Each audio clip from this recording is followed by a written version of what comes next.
Hey guys, Trevor here. And in this video, I'm going to show you how to change your iPhone hotspot name. Now let's head into the settings app of your iPhone and tap on personal hotspot midway down. Now you can see two different things. One is of course your Wi-Fi password that you can change that, but also there's the network name or hotspot name. And in this case, it says choose Trevor from the Wi-Fi settings on a computer or another device. This is your hotspot name. You can change this, but essentially you just need to change the name of your iPhone. So you can see Trevor here. Let's go back out here.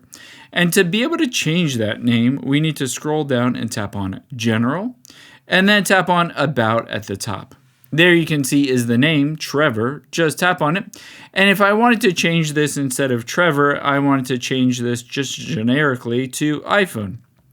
And then hit back, and back again, and back again. Now, if I tap on personal hotspot here and scroll down, you can see now it says just choose iPhone. So you can have that name for your hotspot, whatever you want it to be. I hope this helps. If it did, hit the subscribe button down below, and I'll catch you on the next one.